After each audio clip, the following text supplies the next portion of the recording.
Hello friends, welcome to my channel.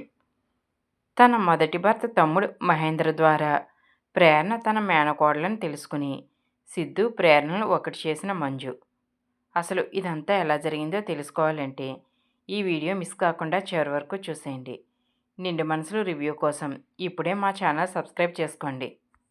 Prerana మంజుతో, aunty మీరు వీడి మాటలు నమ్మకండి, వీడి చెప్పేవన్నీ అబద్ధాలు, మేమేమీ అక్రమ సంబంధం కాదు. నేను రాజశేఖరం గారి కూతుర్ని, మా అమ్మ రాజశేఖరం గారి భార్యే. వీడి స్వార్థం కోసం ఎంత నీచానికైనా దిగజారుతాడు. తన కన్న తండ్రి పరువు కూడా తీసేస్తున్నాడు. మా నాన్నగారికి యాక్సిడెంట్ అయిందని తెలిసి మేము ఇక్కడికి వచ్చిన తర్వాతే తెలిసింది ఈ ఘన వాళ్ళ అమ్మ ఉన్నారని. మీరు మమ్మల్ని అపార్థం చేసుకోకండి, మా అమ్మను తప్పుగా అనుకోకండి. మీకు అసలు నిజం తెలియాలంటే మా నాన్నగారు కోలుకోవాలి. ఆయన చెప్పే వరకు వీడి మాటలు నమ్మకండి అంటూ ప్రేరణ చాలా బాధగా అక్కడి నుంచి వెళ్ళిపోతుంది. సిద్ధు కూడా ప్రేరణ వెనకాలే ప్రేరణ అంటూ బయటకు వెళ్ళిపోతాడు. ఘన, చూసారా అత్తయ్య, సిద్ధుని తన చెప్పు చేతుల్లో పెట్టుకుంది. ఇలా ప్రేరణ వెళ్ళి నిమిషం కూడా కాలేదు, వెంటనే సిద్ధు వెళ్ళిపోయాడు అని అంటుంటే విజయానంద్, అవును మంజు, ఈ సిద్ధు ఇలా చేస్తున్నాడేంటి అని అంటాడు. మంజుతో ఘన, అత్తయ్య, ఆ ప్రేరణ ఎలాంటిదో తెలిసింది కదా, నేను ఏ తప్పు చేయలేదని వర్షే వచ్చి చెప్పింది కదా, మీరు నాకు సాహితినిచ్చి మళ్ళీ పెళ్లి జరిపించండి, మంచి ముహూర్తం పెట్టించండి అని అంటే, చిన్నోర్మే, అసలు నీకు బుద్ధుందా? నువ్వు నాకు అల్లుడివేంటి, నేను నీకు అత్తనేంటి? ఆ వరుసలు మానే. అయినా నా కూతుర్ని నీకు ఇస్తానని ఎలా అనుకుంటున్నావు? నువ్వు అక్రమ సంబంధమో సక్రమ సంబంధమో అవన్నీ నాకు అనవసరం. ముందు ఇంట్లోంచి బయటకు వెళ్ళిపో. అంతేకాదు ఈ ఇంట్లో ఎప్పుడు అడుగు పెట్టాలని చూడకు అంటూ ఘనాన్ని తిట్టి పంపించేస్తుంది మంజు. విజయానంద్ అయితే, మంజు మంచి పనే చేసింది, లేకపోతే వీడికి ఎంత ధైర్యం, మళ్ళీ సాహితినిచ్చి పెళ్లి జరిపించమంటాడా, వీడిని ఎన్నిసార్లు చీకొట్టినా బుద్ధి లేదు అని అనుకుంటాడు. మంజు కరెక్ట్గానే సమాధానం చెప్పి పంపించింది. ఇక నా కూతురు జీవితం ఎలాంటి ఇబ్బంది ఉండదు అని విజయానంద్ అనుకుంటాడు. కేఫ్కి వచ్చి ప్రేరణ అయితే చాలా బాధపడిపోతూ ఉంటుంది. ఘన అన్న మాటలన్నీ గుర్తు చేసుకుని ఏడుస్తూ ఉంటే సిద్ధు ప్రేరణ అలా చూస్తూ ఉంటాడు. ప్రేరణ, ఏంటి సిద్ధు, నీకు నన్ను చూస్తే అసహ్యం వేస్తుంది కదా, నాతో మాట్లాడాలని అనిపించడం లేదు కదా అని అంటే సిద్ధు ప్రేరణ దగ్గరకు వచ్చి ప్రేరణ చేపట్టుకుని, ప్రేరణ, నువ్వు ఎందుకు అలా అనుకుంటున్నావు, నీ మీద నాకు ఎలాంటి కోపం లేదు.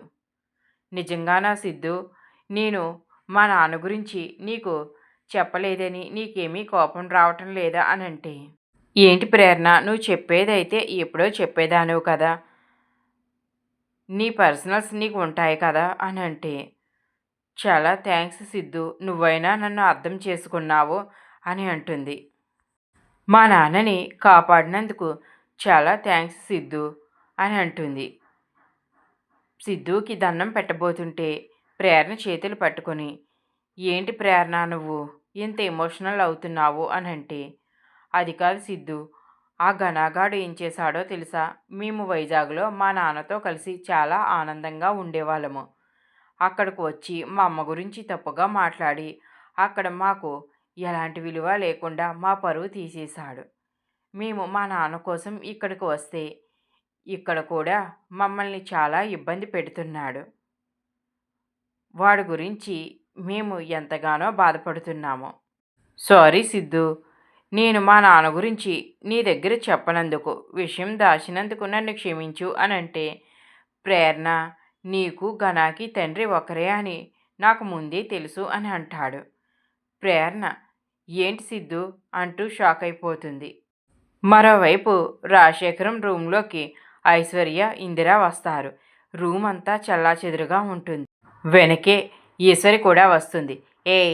ఏంటే, వచ్చారు కదా, చూశారు కదా, ఇక వెళ్ళండి అని అంటే, ఏంటమ్మా రూమ్ అంతా ఇలా ఉంచారు అని ఇందిర అంటుంది. ఏంటి మా ఇల్లు మా ఇష్టం అని అంటే, ఐశ్వర్య ఏంటి మా నాన్నను నీ భర్త అని చెప్పుకుంటున్నావు, సరిగ్గా చూసుకోవడం తెలీదా అని అంటే, ఏంటే ఎక్కువ మాట్లాడుతున్నావు అని అంటే, మాట్లాడతాను, మరి నువ్వు మా నాన్నని జాగ్రత్తగా చూసుకోవాలి కదా అంటే, నేను చూసుకోను అని అంటుంది. అయినా మీ అమ్మకు నీకు బుద్ధి లేదు, సిగ్గు లేకుండా ఎందుకు వచ్చారు? ఈశ్వర్ని అక్క ఆయనకు టాబ్లెట్లు ఇచ్చావా అని ఇందిర అడుగుతుంది. ఏంటే వరుసలు కలుపుతున్నావు? అక్కేంటే అక్క, నువ్వు నేను ఒకటేనా, నువ్వు బజార్ దానివి అని అనేసరికి ఇందిర ఒక్కసారిగా ఈశ్వరి మీద చాలా సీరియస్ అవుతుంది. ఏంటి ఊరుకుంటున్నానని ఎక్కువ చేస్తున్నావు? నువ్వు నాకులాగే ఆయనకు భార్యవు, అందుకనే నీకు మర్యాద ఇస్తున్నాను. ఇప్పటి వరకు నన్ను ఎన్నో మాటలు అన్నావు, నేను పని మనిషిగా వచ్చింది ఆయన కోసం, అలాంటిది నువ్వు నన్ను మాటలు అంటుంటే ఊరుకుంటానని అనుకుంటున్నావా? ఇప్పుడు నేనెవరో తెలిసింది కదా, ఇక ఈయన మీద నీకు ఎంత హక్కు ఉందో నాకు అంతే హక్కు ఉంది. నా కూతురు ప్రేరణ చెప్పడంతో ఈయన మేము తీసుకువెళ్ళడం లేదు. ఈయనకి నయం అవుతే ఈయనే తప్పకుండా మా దగ్గరికి వస్తారు, ఆ నమ్మకం నాకు ఉంది. ఇక నుంచైనా ఈయన్ని చాలా జాగ్రత్తగా చూసుకో అని ఇందిర ఈశ్వరికి వార్నింగ్ ఇస్తుంది. ఐశ్వర్య అయితే విజిలేసి, చాలా బాగా చెప్పావమ్మా, నువ్వు ఇలాగుంటేనే ఈవిడికి బుద్ధి వస్తుంది, లేకపోతే ఈవిడి ఇలాగే చేస్తుంది, రూమ్ సర్దడం కూడా రాదు, ఈవిడి మనల్ని అంటుంది అంటే, ఏ నా ఇంటికి వచ్చి నా ఇంటి గురించి మాట్లాడతారేంటి, బయటకు వెళ్ళండి అని అంటే, ఏంటి ఎక్కడికి వెళ్ళేది, ఇక్కడ ఉండలేకపోతే నువ్వే బయటకు పో అని అంటే, ఛీ అంటూ ఈశ్వరి బయటకు వెళ్ళిపోతుంది. ఐశ్వర్య ఇందిర అయితే రూమ్ సర్ది, ఇందిర అయితే రాజశేఖరానికి ట్యాబ్లెట్లు ఇస్తుంది. మీరు త్వరగా కోలుకోవాలండి, ఆ ఘన ఈశ్వరి మమ్మల్ని చాలా అవమానిస్తున్నారు, ఈ తల్లి కొడుకులిద్దరూ మిమ్మల్ని చూడడానికి కూడా రావద్దు అని చెబుతున్నారు, కానీ నేను మిమ్మల్ని చూసుకోకుండా ఎలా ఉండగలనండి, మీరు త్వరగా నయం కావాలని ఎన్నో పూజలు చేయిస్తున్నాను అని ఇందిర బాధపడుతూ ఉంటుంది. అమ్మా, నువ్వేమీ బాధపడకు, నాన్నకు త్వరలోనే నయమవుతుంది, మనమంతా కలిసి ఆనందంగా ఉండే రోజులు అతి త్వరలోనే వస్తాయమ్మా అని ఐశ్వర్య అంటుంది. ప్రేరణ సిద్ధుతో, సిద్ధు, నాకు ఘనాకి నాన్న ఒకరే అన్న విషయం నీకు ఎప్పుడు తెలుసు అని అంటే, మొన్న నువ్వు చదువుకోవడానికి రమ్మని చెప్పావు కదా, నేను వచ్చేసరికి మీరు చాలా హడావిడిగా ఆటోలో వెళ్ళడం నేను చూశాను, మిమ్మల్ని ఫాలో అవుతూ అక్కడికి వచ్చాను, ఆ రోజే నాకు ఆ విషయం తెలిసింది. ఆ రోజు నువ్వు ఘనాతో మాట్లాడిన ప్రతి మాట నేను విన్నాను, కానీ నిన్ను అడగడం ఎందుకు, నిన్ను ఇబ్బంది పెట్టడం ఇష్టం లేక నేను నిన్ను ఏమీ అడగలేదు అని అంటే, ఏంటి సిద్ధు ఎందుకు అడగలేదు అని అంటే, నువ్వు నాతో ఇంత స్నేహంగా ఉంటున్నావు, నువ్వు చెప్పే వరకు నేను ఎలా అడగగలను, అయినా నువ్వేమీ బాధపడకు, మీ నాన్నగారు కోరిక ప్రకారం నువ్వు ఐఏఎస్ అవ్వాలి, ఇక ఈ ఘనాలాంటి వాడి మాటలు నువ్వు పట్టించుకోవాల్సిన అవసరం లేదు, వాడు ఎలాంటి వాడో మనకు బాగా తెలుసు, వాడన్న మాటలు నువ్వు ఎప్పుడూ లెక్క చేయకు. అది కాదు సిద్ధు, నేనేం తప్పు చేశానని, నాకే ఎందుకు ఇలాంటి పరిస్థితి, మేము ఇక్కడికి వచ్చిందే మా నాన్న కోసం, ఇక్కడికి వచ్చినప్పటి నుంచి ఎన్ని సమస్యలు ఎదుర్కొంటున్నామో తెలుసా, అడుగడుగునా మాకు కష్టాలే, ఒకవైపు నీ స్నేహం, మరోవైపు మా ఓనర్ గారి చెప్పే మాటలు, ఆయన ఇచ్చే ధైర్యం, మేము ఇలా ఉన్నామంటే మీ ఇద్దరు కారణంగానే, మా మావయ్య కూడా మాకు ఎంతో సపోర్ట్గా ఉన్నాడు, ఆ ఘనాకి మా మావయ్య సంగతి తెలిస్తే ఇంకేమైనా ఉందా, ఇప్పుడు మా అమ్మ సంగతి తెలిసినట్లే, ఏదో ఒకరోజు మా మావయ్య గురించి తెలిసిందంటే మా మావయ్యను ఏం చేస్తాడో అన్న భయం ఒకవైపు ఉంది.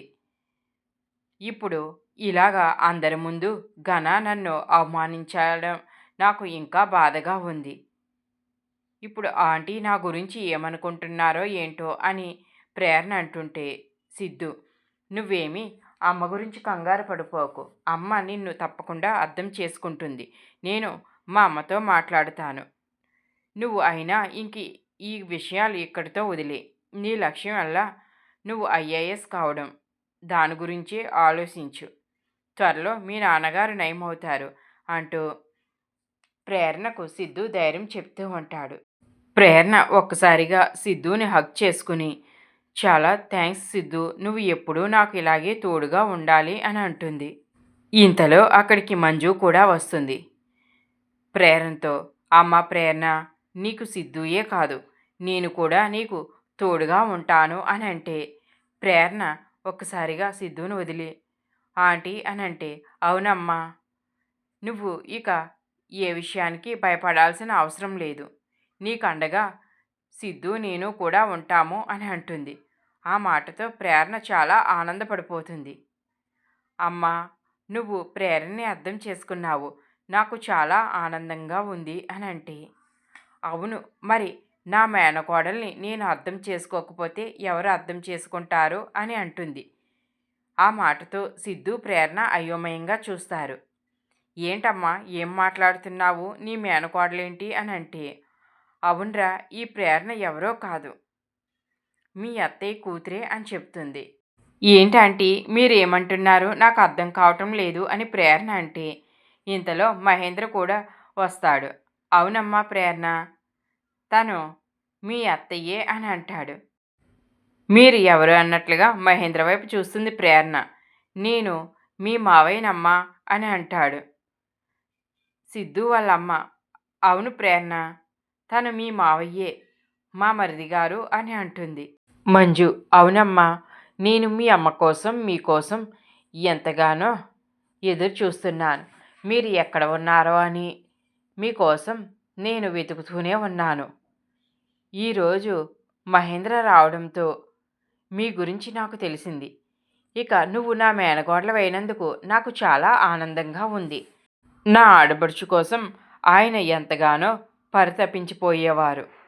తన ఆచూకీ కోసం తన ఉండగా ఎన్నో ప్రయత్నాలు చేశారు. కానీ మీ గురించి మాకు తెలియలేదు. ఇన్నాళ్లకు మీ అమ్మే నా ఆడబడుచు అని తెలిసిన తర్వాత నాకు చాలా ఆనందంగా ఉంది. ఇక నువ్వు సిద్ధు మంచి స్నేహితులని తెలిసాక కూడా చాలా ఆనందంగా ఉంది. ఇప్పుడు సిద్ధు నిన్ను ఇష్టపడుతున్న విషయం తెలిసి ఇంకా ఆనందంగా ఉంది. నా మేనకోడలు నా ఇంటి కోడలవుతే అంతకన్నా ఆనందం నాకేముంటుంది. ఆ గనగలాంటి నీచుణ్ణి నా కూతురు జీవితంలోకి రాకుండా నువ్వు కాపాడావు. నీకు తెలియకుండానే మీ మరదల జీవితాన్ని కాపాడావు. మంజు చీకొట్టడంతో ఘన అయితే చాలా ఆవేశపడుతూ ఇంటికి వస్తాడు. ఇక ఇంట్లో ఐశ్వర్య ఇందిరలను చూస్తాడు. తన కోపం ఇంకా ఎక్కువైపోయి, ఇప్పుడే నిన్ను చంపేస్తానే, నువ్వంటూ లేకపోతే మాకు ఎలాంటి పీడ ఉండదు అంటూ ఇందిర గొంతు పట్టుకుంటాడు. ఐశ్వర్య ఎంతగా వదులు వదులు అన్నా సరే ఐశ్వర్యను పక్కకు గెంటేసి, ఇప్పుడు నిన్ను చంపేస్తానే, ఆ మంచాన పడి ఉన్నవాడు ఇప్పుడు లేచి ఏమీ చెయ్యలేడు, నా చేతుల్లో చచ్చావే అంటూ ఇక ఇందిర గొంతు నొక్కుతూ ఉంటే, ఈశ్వరి, ఏంట్రా నువ్వు దీన్ని చంపేసి జైలుకు వెళ్తావా? ఇప్పటికే మీ నాన్న చేసిన పరువు తక్కువ పనికి చచ్చిపోతున్నాను, నువ్వు కూడా జైలుకు వెళ్ళిపోతే వీళ్ళ ఆగడాలు నేను తట్టుకోగలనా? దాన్ని వదిలేయంటే, లేదమ్మా దీన్ని వదలను, దీన్ని ఇప్పుడే చంపేస్తాను అంటే ఐశ్వర్య చాలా కంగారుగా ప్రేరణకు ఫోన్ చేస్తుంది. అక్క అక్క, ఈ ఘన అంటూ నువ్వు అర్జెంటుగా ఘన ఇంటికి రా అనేసరికి ప్రేరణ చాలా కంగారు పడిపోతుంది. సిద్ధు, ఏమైంది ప్రేరణ అని అంటే, ఘన ఇంట్లో మా చెల్లి అమ్మ ఉన్నారు, వాడు ఏం చేస్తున్నాడో అని అంటే, నువ్వేమీ కంగారు పడకు, పద ఇప్పుడే వెళ్దామని ప్రేరణ తీసుకుని సిద్ధు బయలుదేరతాడు. వెనకాలే మహేంద్ర మంజు కూడా ఘన ఇంటికి బయలుదేరతారు. ప్రేరణ వచ్చేసరికి ఈశ్వరి గొంతు పట్టుకుని ఘన ఉంటాడు. సిద్ధు అయితే అక్కడ ఉన్న కుర్చీ తీసి ఘనాని మీద వేసి కొట్టి, ఏయ్ నీకు అసలు బుద్ధుందా, ఆడవాళ్ళ మీద నీ ప్రతాపం అంటూ ఘనాతో గొడవ పడుతూ ఉంటాడు. అమ్మా నీకేమీ కాలేదు కదా అని అంటుంది. ఏం కాలేదమ్మా అని అంటుంది. ఐషు వాటర్ తీసుకురా అని అంటే ఐశ్వర్య వెళ్ళి వాటర్ తీసుకుని వస్తుంది. వెనకే మంజు మహేంద్ర కూడా వస్తారు. మహేంద్రను చూసి ఇందిర అయితే అన్నయ్య అంటూ దగ్గరికి వెళ్తుంది. ఏంటమ్మా ఈ అన్నయ్య ఇప్పుడుకి గుర్తుకొచ్చాడా నీకు? ఇన్ని రోజులు ఈ అన్నయ్యకు ఒక ఫోన్ అయినా చెయ్యాలనిపించలేదా? మీకోసం నేను ఎంతగానో వెతుకుతున్నాను, అలాగే వదిన కూడా మీకోసం వెతుకుతూనే ఉంది అని అంటే, ఏంటి వదిన అని అనేసరికి, తినేనమ్మా మా నన్నయ్య రవీంద్ర భార్య అని చెప్పడంతో వదిన అంటూ మంజు దగ్గరికి వస్తుంది ఇందిర. ఇందిర, నువ్వు నా ఆడబడుచువని నేను తెలుసుకోలేకపోయాను. నీకోసం మీ అన్నయ్య ఎంతగానో తాపత్రయపడేవారు. ఇప్పుడు మీరంతా మా దగ్గరికి వచ్చారు. మాకు చాలా ఆనందంగా ఉంది. ప్రేరణ నా మేనకోడలని తెలిసింది. ఇక నాకు చాలా ఆనందంగా ఉంది అంటూ ఇక ఐశ్వర్య ప్రేరణని మంజు దగ్గరికి తీసుకుంటుంది. ఘన, ఈశ్వరి అంతా అయోమయంగా చూస్తూ ఉంటారు. ఏంటి వీళ్ళంతా ఒకటే కుటుంబమా? ఇక ఘన అయితే వీళ్ళందరినీ నేనే కలుపుతున్నాను అని అనుకుంటూ ఉంటాడు. ఛ, నేను అనుకున్నది ఏమీ జరగటం లేదు. ఉద్యోగం వచ్చినా వీళ్ళని ఏమీ చేయలేకపోతున్నాను అని అనుకుంటాడు. మంజు అయితే నా కొడుకు సిద్ధుకి నీ కూతురిని ప్రేరణ ఇవ్వాలి అని అడుగుతుంది. ఇంద్రికి ఇక నోటి మాట రాదు. ఐశ్వర్య కూడా చాలా ఆనందపడిపోతుంది. మంజు మరొకసారి ఇంద్రకి క్షమాపణ చెప్తుంది. నన్ను క్షమించు వదినా, నేను నీ గురించి చాలా తప్పుగా అనుకున్నాను. వదినా, నీకు ఇప్పటికైనా నిజం తెలిసింది. నాకు చాలా సంతోషంగా ఉంది అని ఇందిర అంటుంది. మంచం మీద ఉన్న రాజశేఖరాన్ని చూసి, వదినా, నువ్వేమీ బాధపడకు. అన్నయ్య త్వరలోనే కోలుకుంటారు. ఇక మీరు అనుకున్నట్లుగానే అన్నయ్య మీ దగ్గరకు వస్తారు. అంతవరకు మేమున్నాం మీకు అండగానని మంజు అయితే ఇందిరతో చెబుతుంది. ప్రేరణ, ఐశ్వర్య, ఇందిర కూడా మంజు మాటలకు చాలా ఆనందపడతారు. మహేంద్ర రావడం, మహేంద్ర ద్వారా ప్రేరణ తన మేనకోడలని మంజు తెలుసుకోవడం మీలో ఎంతమందికి నచ్చిందో కామెంట్ చేయండి. ఈ వీడియో నచ్చితే లైక్ చేయండి. ఇలాంటి మరికొన్ని వీడియోస్ కోసం ఇప్పుడే మా ఛానల్ సబ్స్క్రైబ్ చేసుకోండి. Thanks for watching.